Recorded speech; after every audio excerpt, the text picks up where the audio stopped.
लघुत्तम समापवर्तक और महत्तम समापवर्तक से संबंधित एक और प्रश्न यहाँ पर देख लेते हैं। दो संख्याओं का मासा 29 तथा उनका लासा 435 है।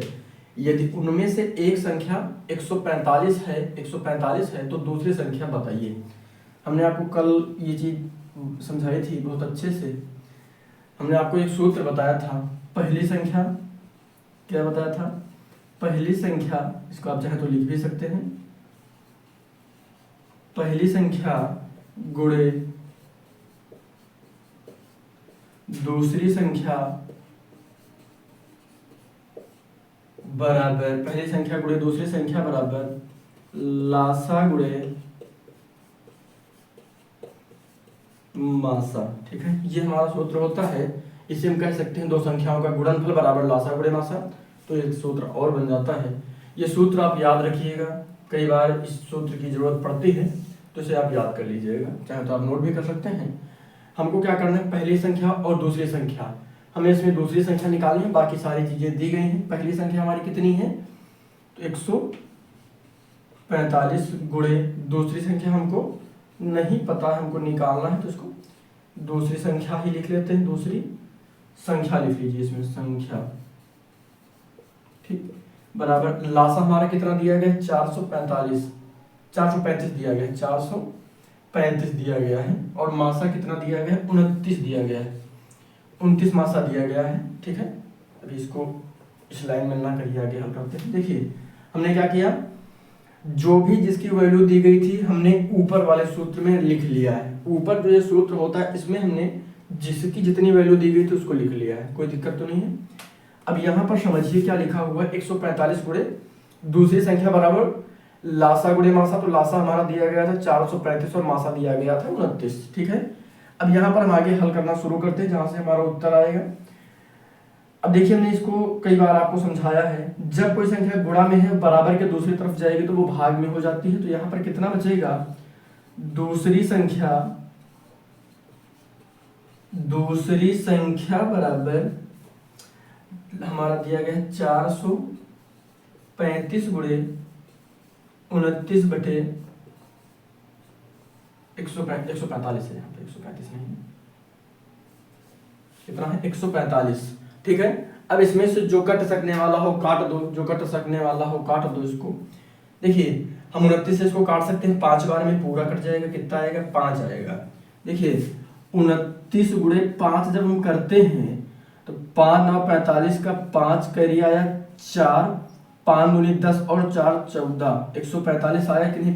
29 का जब हम 5 बार पहाड़ा पढ़ते हैं तो कितना आता है, 145। 29 पंचे 145 होता है। तो हमने इसको 29 से एक बार में 29 को काट दिया। देखिए ये चीज यहाँ पर गौर से समझ लीजिए, कई बार इसमें बच्चे गलती कर देते हैं, तो वो गलती आपको नहीं करना है। देखिए यहाँ पर अच्छे से समझिए, हमने 29 से 29 को काटा एक बार में, 29 से ही 29 को काटा एक बार में, और 29 से ही 145 को काटा 5 बार में। ठीक है, अब यहाँ पर हमारे पास संख्या क्या बची है, 435 बटे 5 बचा है हमारे पास। ठीक है, अब हम 435 को हम 5 से भाग कर देते हैं, क्योंकि नीचे संख्या 5 है, ऊपर हमको भाग करना पड़ेगा। तो 5 से हम क्या करेंगे, 5 अट्ठे हो जाएगा 40, यहाँ पे 3 बचा। ठीक, आगे 5 उतार लेंगे, 5 सत्ते 35, पूरा कट गया ना। तो हमारा क्या हो गया, ये इसको जब हम हल करेंगे हमारे पास कितना आ जाएगा, 87 आ जाएगा। 87 ये क्या आया है, दूसरी संख्या आई है, दूसरी लिखना है, दूसरी संख्या आ गई है, सेकंड नंबर आ गया है हमारा, दूसरी संख्या आ गई है, ये हमारा आंसर आ गया है। दूसरी संख्या बराबर कितना आ गया है, दूसरी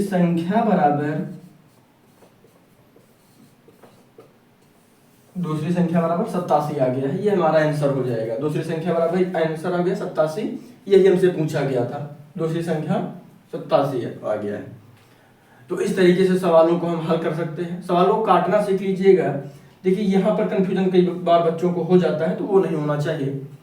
जिस भी संख्या से काटिएगा ऊपर और नीचे दोनों संख्याओं को काटा जाता है। हमने यहाँ 29 से काटा तो एक बार में 29 कट गया, और 29 से ही 145 को काटा तो 5 बार में कट गया। तो इस तरीके के जो भी आगे सवाल होंगे हम और सब बहुत सारे सवालों को हल करेंगे, कवर करेंगे और अच्छे से समझेंगे। अगर आप चैनल पर नए हैं तो सब्सक्राइब जरूर करिएगा।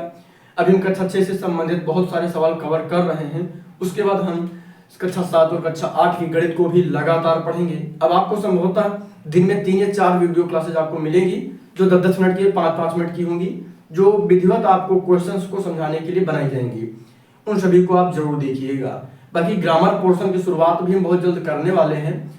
इंग्लिश में बहुत सारी चीजों को आपको सिखवा देंगे हम, उसमें दिक्कत आपको नहीं होगी। एकदम बेसिक से चीजों को सीखेंगे, बिल्कुल आराम से चीजों को सीखेंगे, बिल्कुल कठिन आपको लगेगा ही नहीं। जिन बच्चों को ये लगता है कि हाँ अंग्रेजी विषय कठिन है, तो कठिन नहीं है, बिल्कुल भी कठिन नहीं है।